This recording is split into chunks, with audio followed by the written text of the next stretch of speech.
We're looking live at the Nasdaq.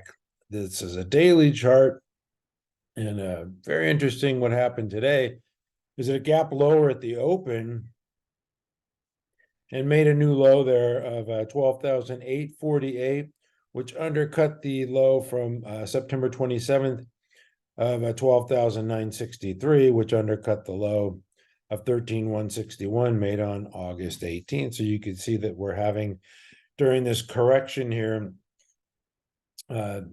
three legs lower here. And yeah, it reversed today with volume, and today would be day one of an attempted rally, and we must wait till at least Thursday, day four, for a follow-through day, and that's just what we're going to do. Tomorrow we have earnings from Alphabet and Microsoft, and Wednesday Meta Platforms, and Thursday Amazon, so it's certainly going to impact this index. But you could see the index was up 100 something points today and then pulled back into the close. It was up 35 points, 0.27%, closed at 13,018. But an index making a new low is just something to be, mindful of. This is, the third low. So lower lows on the index is never a good thing. Since the peak on July 19th here of 14,446, we've had this is an 11% peak to trough correction from the breakout from back in May here, May 10th. So we had this big rally, now the correction. This is lasting a long time, longer than I would expect the correction to last. I would think that it would get some support there at the moving averages, but it's not. And you can see these short-term moving averages. This is the green line is the 10-day, the pink line is the 21, and the 50. The red is the 50, and they're all trending lower. So the short-term moving averages are trending lower, while the longer term, the black line is the 200, is trending up. So take it for what you will. Like I said, we got to wait for these mega cap tech stocks to report earnings, and they're going to impact that index. You know what? I'm going to go just for comparison, because the Nasdaq is 3.7% below its 50, but this is the IWM, and this is 8.2% below its 50 and 9.6 below this black line, the 200. That is really weak index. And this is the SPY, which got rejected at its 200 today, 422.50. So yeah, it made it up a little bit above it, poked its head above it, and then just closed right below it. So anyway, that does not look good either on the SPY. Okay, I'm going to go to the mega cap, Magnificent Seven, whatever the heck you want to call them. We'll see how long that mega cap Magnificent Seven moniker sticks with these stocks. I have a feeling some of them are going to fall out of bed pretty soon. Now, Apple, there's a lot of exposure there in China. Their Foxconn facilities being audited by the Chinese government. It just seems like they're going to harass Apple just because they can. Anyway, this one traded down to its 200 today, found support and bounced for now. Big 12 cents. Yeah, this is not looking good. You can see those short-term moving averages just trending lower on the Apple and Microsoft. They report earnings tomorrow. Like I mentioned, this looked like it was going to be, a double bottom, and it still might be, but it's really starting to flatten out here with the moving averages just trending sideways. It was up a couple of bucks today. Probably a little bit of a short covering rally we saw off the lows there as the market gap lower this morning. Google's going to report it tomorrow as well. So, these charts are going to change with the new data points. This is actually one of the better looking ones. You can see the 50, the 21, and the 10 are stacked and trending in the right direction. As a trend trader, that's what you want. It's not going anywhere. It's just going sideways, but it's not going lower. So that's a plus in this tape. Meta Platforms, they report Wednesday, and you can see this is consolidating nicely as well. We've got the moving averages stacked. What I mean is the 10 is above the 21, the 21 is above the 50, although that 50 is just going sideways, as this stock has since the end of July there. So Meta's gonna have to deliver the goods. I think they will. Amazon reports Thursday, and this one is didn't make a new low like the Nasdaq did, but it's below its moving averages, and those short-term moving averages are trending lower. That doesn't look good for Amazon, but maybe they report a strong quarter and it starts to move later on this week. Tesla, I mean, Tesla stopped going lower, I guess you could say that. Traded below its 200, then tried to rally up to it today and then got rejected like Matambo.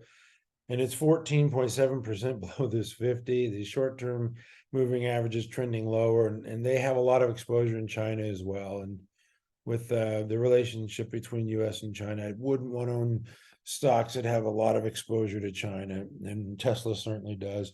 The last one of these, I'm going to go to the semiconductors and start with NVIDIA, because they had a news today that they're going to have a PC chip in 2025 with ARM language, so it'll be on the ARM platform, ARM.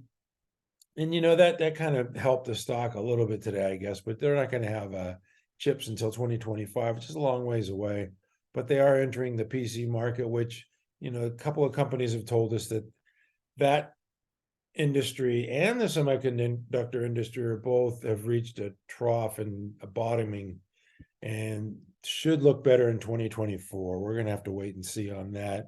AVGO, they're going through the VMware deal. This one just trading sideways, but it's above its 200.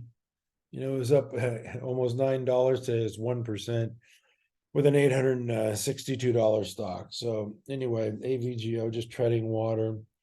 What was the other one that I wanted to show you on the semiconductor? Oh, in the data center groups, SMCI Supermicro. This is one that I got into and got shaken out. It sliced its 50 today, bounced.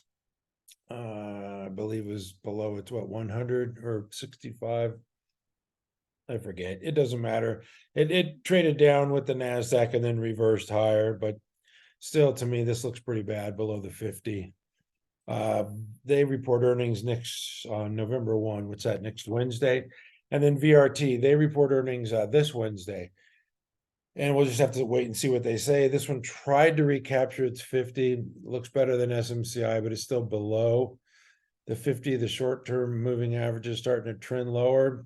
This one's still in that box, though, this consolidation, flat base consolidation period. So you just kind of have to wait for the earnings data on Wednesday from Vertiv. I still like the stock, but I don't like stocks below the 50, but I like the company, and I bet you they're going to deliver good numbers. Software, kind of surprised today. I wanted to go through some software names. This one has just been obliterated. This is MNDY Monday, below the 200. All you can say is that it, traded down to 128 and then bounced, $9. So maybe a sign of life from Monday. ESTC, this one just traded down to its 21. That one looks okay. CrowdStrike got shaken out of this morning because I just set a stop, and this is my third sale. I'd already sold it twice. Held a 4% position and just got out because I didn't want it going below the low from this day here, which was 176. See, and it closed. It did it on Friday, right? And I thought, man, if it starts trading below that 176.10, it came down to 176.30 on Friday. I said, man, if it starts going below that, then you're looking at this bar here, and I didn't want to get involved. So now I have zero position in CrowdStrike. Boo-hoo. That's the way it goes. Zscaler, pull back to its 21, just kind of hanging there. This to me looks like just a big consolidation area, showing pretty good relative strength compared to the rest of the market here. Most stocks are getting hammered, but this is just trading within this little box. And Zscaler looks okay. Palo Alto Network, same thing. Just trading within this little, box type consolidation. And if it just trades sideways, that's in Mark's time and eats up some supply, that's a plus. I mean, anything above the 50, you can see it traded down to the 50 today and found support, which is always a plus. This market, there's not a lot of stocks trading this well. 2.8% above its 50. So, the one that I wanted to show is MicroStrategy. This one trades with Bitcoin, and Bitcoin has been rallying recently for, I don't know, I guess a couple of reasons. Maybe the exchange traded fund that is, I don't know. I don't want to speculate. Bitcoin has just been rallying lately, and this just looks like a big base here from the 475, traded down to that 307, and now it's building the right side of the base. So this one looks pretty good. MicroStrategy, and then Duolingo, this one's trading wild. Big moves here, up and down. You can see the breakout and then the fake out, the pull back to the 50, then it found support today. But those are big, wide daily ranges here. 168 to 149, yeah, $20 bar. That's like SMCI. It had a little quiet day on Friday, and then today bounced a little bit, 3.8% above its 50. So Duolingo still, it's got this double bottom base, and if the market cooperated, I would like that to get into that stock, but it's just not the market for me right now. Some of the stocks that kind of surprised me today were the booking stocks. This is Airbnb, which has been slaughtered, for good reason. I mean, their business model, you could see you look at the earnings and, decelerating sales growth, 29, 24, 2018. If they continue that, I mean, you could see the market is always ahead of the sales and earnings. So, and stocks always peak when their earnings look the best. So, but it was up today, 3.5%. So good for that's why I said it seemed like short covering today.